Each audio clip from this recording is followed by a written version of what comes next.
Madame, Monsieur, bonjour, bonsoir, bienvenue dans le récap de la semaine. Au Gonaïve, le gang Kokorat sans race veut rendre la vie dure aux journalistes. Ça pas un secret pour pièce dans Gonaïve, pour pièce journaliste dans Gonaïve, que meilleur ici connu qu'on une manifestation.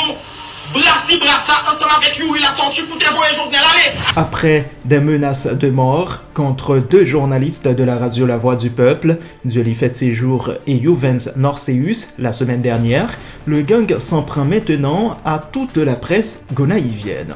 En effet, Kenny Morose, Franz Ronel Lebrun, Donald Saint-Jean, Asli Serin, Fritzson Orius, Israël Sédieu, Jaude Limbaud, Bob Nokio, Fleurimont Henry, Charles-Édouard Mondelus sont les nouveaux noms sur la liste des criminels. Ce jeudi 26 octobre, vers 9h du soir, alors qu'il est assis au bord de la route à proximité de sa résidence privée, deux individus à bord d'une motocyclette ont jeté des tracts contenant des messages très menaçants juste devant les pieds de Kenny Morose. J'ai les photos de tous les journalistes qui étaient présents à la conférence de presse de Blada et Youvens. Je vous tuerai l'un après l'autre, peut-on lire sur ces tracts jetés aussi devant les radios Pyramide et La Voix du Peuple. Le journaliste senior Kenny Morose pointe du doigt le gang Kokorat sans race qui sème la terreur dans le Haut-Artibonite, particulièrement à la Croix-Péris, à l'entrée sud des Gonaïves. Moi tout la vie ak vie petite moi, toute famille nan men moun k'ap simaye de ça parce que li très clairement identifié c'est groupe Kokorat sans race là. C'est gang Kokorat sans race là qui fait menace ça. Il faut dire, depuis la publication le 18 octobre 2023 du rapport des enquêteurs de l'ONU pointant du doigt l'ancien sénateur de l'Artibonite, Yuri la Tortue, comme la principale source de financement de ce gang très violent, les journalistes de la Cité de l'Indépendance ont de plus en plus de difficultés à s'exprimer sur ce sujet. Assassinat de Jovenel Moïse, un ancien soldat colombien condamné à perpétuité. Il s'agit de Germain Alejandro Rivera Garcia, un officier militaire colombien à la retraite.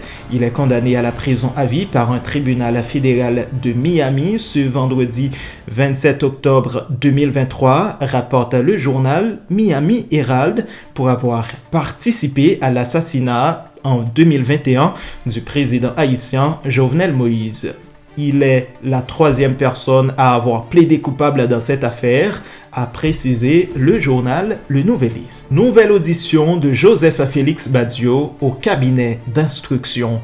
Joseph Félix Badio, suspect clé dans l'assassinat du président Jovenel Moïse, a été une nouvelle fois conduit au cabinet du juge Walter Wisser Voltaire ce jeudi 26 octobre pour une deuxième audition dans le cadre de ce dossier. Arrêté le 19 octobre dernier, Badio a été auditionné par le magistrat Voltaire le mardi 24 octobre avant d'être transféré au pénitencier national.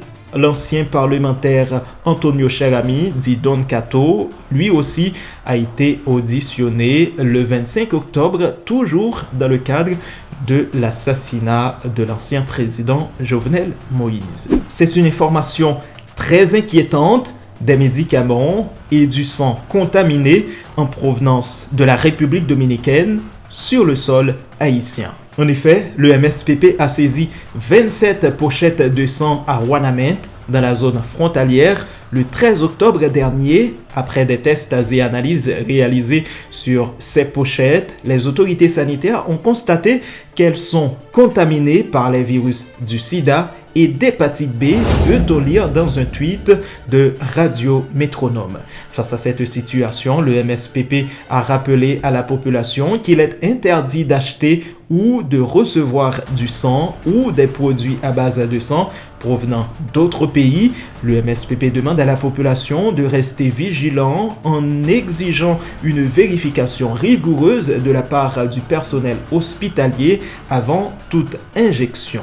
La construction du canal à Wanamint, le gouvernement bouge enfin le petit doigt. En effet, à partir de ce lundi 30 octobre, une équipe technique du gouvernement sera présente sur le site du canal afin de soutenir les techniciens déjà sur place, selon les déclarations du ministre du Commerce, Ricardin Saint-Jean. Le ministre a précisé également que le comité et le gouvernement vont se réunir pour définir un plan technique et financier en vue de l'achèvement du canal. De son côté, la porte-parole du comité du canal, Widline Pierre, exprime sa satisfaction quant à la décision du gouvernement de s'associer à la population dans la construction du canal sur la rivière Massacre.